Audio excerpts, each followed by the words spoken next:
എല്ലാവർക്കും നമസ്കാരം. Welcome back to Niyans. നേന്ത്രപ്പഴം കൊണ്ട് നല്ല അടിപൊളി ടേസ്റ്റിൽ തയ്യാറാക്കിയിട്ടുള്ള 2 തരം സ്നാക്കിൻ്റെ റെസിപ്പിയാണ് ഇന്നത്തെ വീഡിയോയിലുള്ളത്. ആദ്യം തയ്യാറാക്കുന്നത് നേന്ത്രപ്പഴം കൊണ്ടുള്ള ബോൾസ് ആണ്. ഇതെങ്ങനെയാണ് ചെയ്യുന്നതെന്ന് നോക്കാം.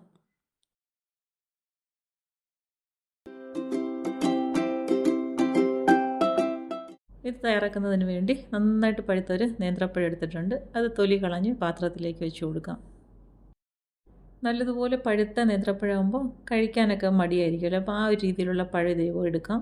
എടുത്ത് ഇതേപോലെ തൊലി കളഞ്ഞ് പാത്രത്തിലേക്ക് വെച്ച് കൊടുത്തതിന് ശേഷം ഇതേപോലെ ഒരു ഫോർക്ക് ഉപയോഗിച്ച് നന്നായിട്ട് ഇതിനെ ഒന്ന് ഉടച്ചെടുക്കണം.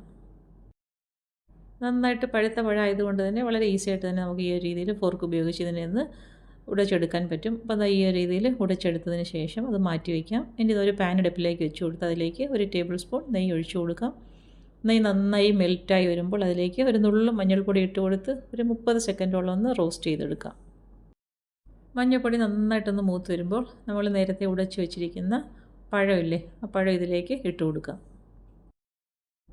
പഴം ഇതേപോലെ നെയ്യിലേക്ക് ഇട്ട് കൊടുത്തതിന് ശേഷം ഏകദേശം ഒരു 3 മിനിറ്റോളം നന്നായിട്ട് ഇതിനെ ഒന്ന് റോസ്റ്റ് ചെയ്തെടുക്കണം. അപ്പം പഴത്തിലുള്ള ആ ഈർപ്പൊക്കെ നല്ലതുപോലെ മാറിയിട്ട് നന്നായിട്ട് ഇതിനെ ഒന്ന് പരുവായി എടുക്കണം. ആ അത്രയും സമയം വരെയും നെയ്യിലിട്ട് നല്ലതുപോലെ ഒന്ന് വരട്ടി കൊടുക്കണം. ഇപ്പോൾ ഇത് കണ്ടില്ലേ, ഏകദേശം 3 മിനിറ്റോളമായി നന്നായിട്ടിത് പഴത്തിലുള്ള ഈർപ്പൊക്കെ മാറി നല്ല ഡ്രൈ ആയി വന്നിട്ടുണ്ട്. ഈ സമയമാകുമ്പോഴേക്കും ഇതിലേക്ക് 1/2 കപ്പ് റവ ചേർത്ത് കൊടുക്കണം. അപ്പം റവ നമുക്ക് വറുത്തതോ വറുക്കാത്തതോ ഏത് വേണമെങ്കിലും ചേർത്ത് കൊടുക്കാം. റവയും ചേർത്ത് കൊടുത്ത് വീണ്ടും ഇത് നല്ലതുപോലെ ഒന്ന് മിക്സ് ചെയ്ത് കൊടുക്കണം. അപ്പം ചേർത്ത് കൊടുത്ത റവയും പഴവും എല്ലാം കൂടി നന്നായിട്ടിത് ഒന്ന് മിക്സായി കിട്ടണം. അതും ഏകദേശം ഒരു 3 മിനിറ്റോളം ഇങ്ങനെയൊന്ന് വരട്ടിയെടുക്കണം. ഇപ്പോൾ ഞാൻ ചേർത്ത് കൊടുത്ത പഴവും റവയൊക്കെ നന്നായിട്ട് യോജിച്ച് വന്നിട്ടുണ്ട്. ഈ ഒരു സമയമാകുമ്പോഴേക്കും 1/2 കപ്പ് തേങ്ങ ചിരകിയതും കൂടി ഇതിലേക്ക് ചേർത്ത് കൊടുക്കാം. വീണ്ടും ഇതേപോലെ തന്നെ ഏകദേശം ഒരു 3 മിനിറ്റോളം നന്നായിട്ട് ഇതിനായിട്ടൊന്ന് മിക്സ് ചെയ്ത് കൊടുക്കണം. ഓരോ ഐറ്റംസ് നമ്മൾ ചേർത്ത് കൊടുക്കുമ്പോഴും ഇതേപോലെ ഒരു 3 മിനിറ്റോളം അതിലിട്ട് നന്നായിട്ട് വരട്ടി കൊടുക്കണം. അപ്പോഴാണ് ഇതെല്ലാം നല്ലതുപോലെ പാകമായി കിട്ടുന്നത്. അപ്പോൾ അതാ തേങ്ങ ഇട്ട് കൊടുത്തതിന് ശേഷം നല്ലതുപോലെ മിക്സ് ചെയ്ത് 3 മിനിറ്റോളമായി. ഇനി ഇതിലേക്ക് 1 കപ്പ് പാല് ചേർത്ത് കൊടുക്കാം. പാല് നന്നായിട്ട് തിളപ്പിച്ച് തണുപ്പിച്ച പാലാണ്. അപ്പം പാലും കൂടി ചേർത്ത് കൊടുത്ത് വീണ്ടും നല്ലതുപോലെ ഒന്ന് മിക്സ് ചെയ്ത് കൊടുക്കാം. നമ്മൾ ചേർത്ത് കൊടുത്ത ഈ ഐറ്റംസ് എല്ലാം പാലിൽ കിടന്നിനി നല്ലതുപോലെ ഒന്ന് വെന്ത് കിട്ടണം. അപ്പോൾ ഏറ്റവും അവസാനം ആകുമ്പോഴേക്കും നല്ലതുപോലെ ഒന്ന് ഡ്രൈ ആയി കിട്ടും. ആ സമയം അത്രയും നമുക്കിതിനെ ഒന്ന് ഇളക്കി കൊടുക്കണം. പാൽ ഒഴിച്ച് കൊടുത്ത് അത് ഒരു 3 മിനിറ്റോളം നന്നായി മിക്സ് ചെയ്ത് കൊടുക്കുമ്പോഴേക്കും നന്നായിട്ട് ഇത് ഡ്രൈ ആയി നല്ല പരുവത്തിൽ കിട്ടും. അത്രയും സമയം വേണം നമ്മൾ ഇത് ഇളക്കി കൊടുക്കണം. കൈ എടുക്കാതെ ഇളക്കി കൊടുത്തുകൊണ്ടേ ഇരിക്കണം. അപ്പോൾ അതാ ഈ ഒരു രീതിയിലാണ് ഇത് നന്നായിട്ട് തിക്കായി വന്നിട്ടുണ്ട്. ഇനി ഇതിലേക്ക് നമുക്ക് ചേർത്ത് കൊടുക്കേണ്ടത് പഞ്ചസാരയാണ്. അപ്പോൾ 1/2 കപ്പ് പഞ്ചസാര ഈ സമയത്ത് ഇതിലേക്ക് ചേർത്ത് കൊടുക്കാം. പഞ്ചസാരയും ചേർത്ത് കൊടുത്ത് വീണ്ടും നന്നായിട്ട് മിക്സ് ചെയ്ത് കൊടുക്കണം. അപ്പം പഞ്ചസാര ചേർത്ത് കൊടുത്ത് അത് മെൽറ്റ് ആവുന്ന സമയത്ത് കുറച്ചുകൂടെ ഒന്ന് ലൂസായി വരും. അത് കുഴപ്പമില്ല, വീണ്ടും അത് പെട്ടെന്ന് തന്നെ ഡ്രൈ ആയി കിട്ടും. അപ്പോൾ ആ പഞ്ചസാരയും ചേർത്ത് കൊടുത്ത് നന്നായിട്ട് വീണ്ടും ഇതേപോലെ ഒരു 3 മിനിറ്റോളം ഒന്ന് മിക്സ് ചെയ്ത് കൊടുക്കാം. ഇപ്പോൾ ഈ ഒരു രീതിയിൽ ചേർത്ത് കൊടുത്ത പഞ്ചസാരയൊക്കെ നന്നായിട്ട് അതിലേക്ക് പിടിക്കത്തക്ക രീതിയിൽ നല്ലതുപോലെ ഒന്ന് ഇളക്കി കൊടുക്കണം. അപ്പോൾ ഫ്ലെയിം എപ്പോഴും നമ്മൾ മീഡിയത്തിലിട്ട് കൊടുത്ത് വേണം ഇങ്ങനെ ചെയ്തെടുക്കാൻ, അല്ലെങ്കിൽ ഇത് അടിക്ക് പിടിക്കും. ഇപ്പോൾ പഞ്ചസാര ചേർത്ത് കൊടുത്തെല്ലാം അതിലേക്ക് നന്നായിട്ട് പിടിച്ച് വന്നിട്ടുണ്ട്. ഇനി നമുക്ക് കുറച്ച് ഏലക്കാപ്പൊടിയും കൂടി ഇതിലേക്ക് ചേർത്ത് കൊടുക്കാം. വീണ്ടും നന്നായിട്ട് ഇതിനെ ഒന്ന് മിക്സ് ചെയ്ത് കൊടുക്കണം. ഇനി ആ ചേർത്ത് കൊടുത്ത പൊടി എല്ലാ ഭാഗത്തും പിടിക്കത്തക്ക രീതിയിൽ നല്ലതുപോലെ ഒന്ന് ഇളക്കി കൊടുക്കാം. ഇളക്കി കൊടുത്തതിന് ശേഷം ഫ്ലെയിം ഓഫ് ചെയ്ത് അടുപ്പിൽ നിന്നും മാറ്റാം. ഇത് അടുപ്പിൽ നിന്ന് മാറ്റുമ്പോൾ കയ്യിലെടുത്ത് ഉരുട്ടിയാൽ നന്നായിട്ട് ഉരുണ്ട് കിട്ടത്തക്ക ആ ഒരു പരുവുണ്ടല്ലോ, അത്രയും സമയമാണ് നമ്മൾ അടുപ്പിലിട്ട് ഇതിങ്ങനെ ഒന്ന് മിക്സ് ചെയ്ത് കൊടുക്കാൻ. അപ്പോൾ ഇപ്പം ഈ ഒരു പരുവം മതിയാകും. നന്നായിട്ട് സെറ്റായി വന്നിട്ടുണ്ട്.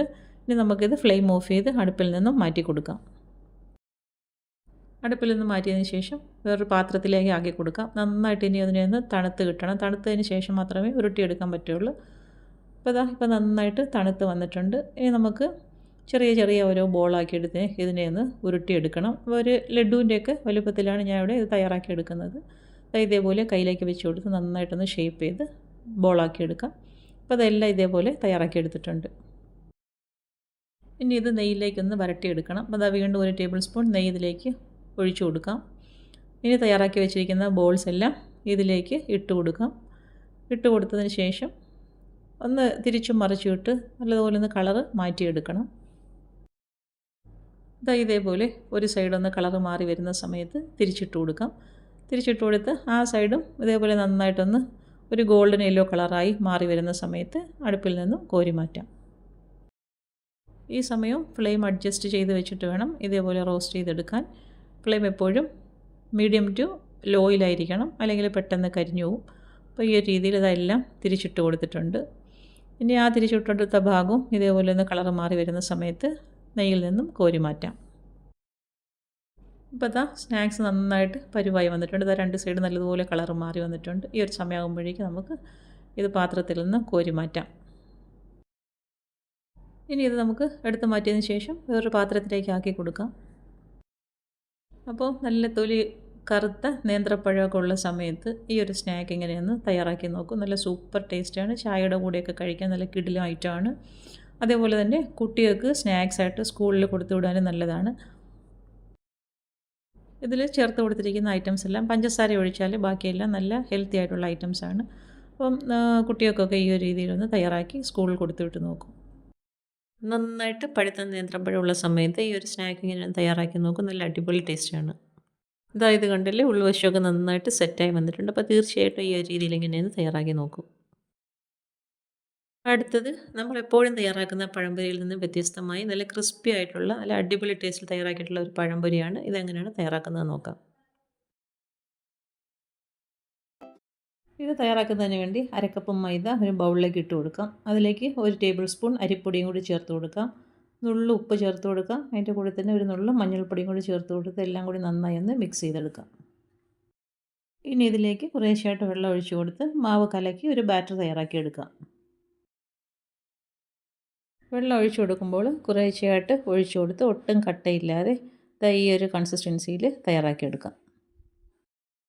ഒരുപാട് തിക്കായി പോകാനോ ഒരുപാട് ലൂസായി പോകാനോ പാടില്ല. ഈ ഒരു കൺസിസ്റ്റൻസിയിൽ തയ്യാറാക്കിയെടുക്കാം. ഇനി വേണ്ടത് നേന്ത്രപ്പഴമാണ്. തൊലി കളഞ്ഞ് 2 നേന്ത്രപ്പഴം എടുത്ത് വെച്ചിട്ടുണ്ട്. അത് ഇതേപോലെ ഈ രീതിയിൽ കട്ട് ചെയ്തെടുക്കാം. ആദ്യം പഴത്തിനെ 2ആയിട്ടൊന്ന് കട്ട് ചെയ്തതിന് ശേഷം അതിലെ ഓരോ പീസസും എടുത്ത് ഈ ഒരു രീതിയിൽ കനം കുറച്ച് കട്ട് ചെയ്തെടുക്കാം. ഇതുപോലെ ഈ ഒരു വലുപ്പത്തിൽ എല്ലാം കട്ട് ചെയ്തെടുത്ത് വയ്ക്കാം. ഇനി വേണ്ടത് കുറച്ച് ബ്രെഡ് ക്രംസ് ആണ്. അപ്പോൾ ഇതേപോലെ ഒരു പാത്രത്തിൽ ഇട്ട് കൊടുക്കാം. ഇനി ഓരോ പീസ് പഴവും എടുത്ത് ഈ ബാറ്ററിൽ ഡിപ്പ് ചെയ്ത് ബ്രെഡ് ക്രംസിൽ കോട്ട് ചെയ്തെടുക്കാം. പഴം ബാറ്ററിലേക്ക് ഡിപ്പ് ചെയ്തെടുക്കുമ്പോൾ അധികമായിട്ട് വരുന്ന ബാറ്റർ നന്നായിട്ട് കുടഞ്ഞതിന് ശേഷം വേണം ബ്രെഡ് ക്രംസിലേക്ക് ഇട്ട് കൊടുത്ത് ഇതേപോലെ നല്ല രീതിയിലൊന്ന് കോട്ട് ചെയ്തെടുക്കാൻ. പഴമെല്ലാം ഈ രീതിയിൽ നന്നായിട്ട് കോട്ട് ചെയ്തെടുത്തിട്ടുണ്ട്. ഇനി നന്നായിട്ട് എണ്ണ ചൂടാക്കി എടുത്തതിന് ശേഷം അതിലേക്ക് ഓരോന്നും ഇട്ട് കൊടുത്ത് തിരിച്ചു മറിച്ചിട്ട് നന്നായിട്ടൊന്ന് ഫ്രൈ ചെയ്തെടുക്കാം. സാധാരണ പഴംപൊരി തയ്യാറാക്കി എടുക്കുന്ന ആ ഒരു അത്രയും സമയം കൊണ്ട് ഇത് ഫ്രൈ ആയി കിട്ടത്തില്ല. കുറച്ചുകൂടി സമയമെടുക്കും നന്നായിട്ട് ഇതേപോലെ ഒന്ന് മൂത്ത് കിട്ടാൻ. ഇതുപോലെ തിരിച്ച് മറിച്ച് വിട്ട് നല്ല ഗോൾഡൻ യെല്ലോ കളറാകുമ്പോഴേക്കും എണ്ണയിൽ നിന്നും കോരി മാറ്റാം. ഇതുപോലെ കോരി മാറ്റിയതിന് ശേഷം ബാക്കിയുള്ളത് നമുക്ക് എണ്ണയിലേക്ക് ഇട്ട് കൊടുത്ത് ഈ രീതിയിൽ തന്നെ ഫ്രൈ ചെയ്തെടുക്കാം. എപ്പോഴും തയ്യാറാക്കുന്ന പഴംപൊരിയിൽ നിന്ന് വ്യത്യസ്തമായി ഈ ഒരു രീതിയിലൊന്ന് തയ്യാറാക്കി നോക്കൂ. കഴിക്കാൻ നല്ല ടേസ്റ്റാണ്. ഒരു സൈഡ് ഇതേപോലെ നന്നായി ഫ്രൈ ആയി വരുമ്പോഴേക്കും തിരിച്ചിട്ട് കൊടുക്കാം. ഇങ്ങനെ ബ്രെഡ് ക്രംസിൽ കോട്ട് ചെയ്തിട്ട് ഫ്രൈ ചെയ്യുന്നത് കൊണ്ട് തന്നെ പഴംപൊരി നന്നായിട്ട് വീർത്ത് നല്ല വലുപ്പത്തിൽ കിട്ടും.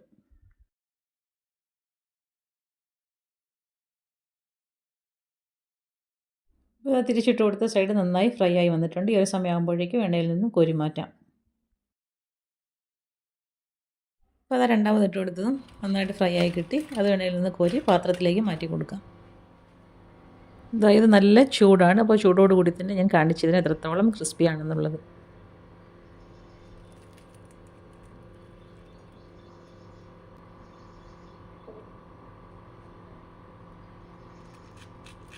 ഇത് കണ്ടില്ലേ, നല്ല ക്രിസ്പി ആയിട്ടിരിക്കുന്ന പഴംപൊരിയാണ്. അപ്പോൾ ഈ രീതിയിലൊന്ന് ട്രൈ ചെയ്ത് നോക്കൂ.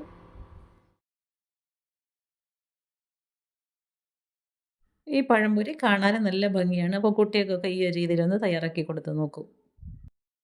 അപ്പോൾ ഇന്നത്തെ വീഡിയോ ഇത്രയേ ഉള്ളൂ. ഇഷ്ടമായി ലൈക്ക് ചെയ്ത് സബ്സ്ക്രൈബ് ചെയ്ത് സപ്പോർട്ട് ചെയ്തേക്കൂ. എന്തെങ്കിലുമൊക്കെ അഭിപ്രായങ്ങളുണ്ടെങ്കിൽ കമൻറ്റ് ചെയ്യൂ. വീണ്ടും അടുത്ത വീഡിയോയിൽ കാണുന്നത് വരെ bye from Niyans. Thanks for watching.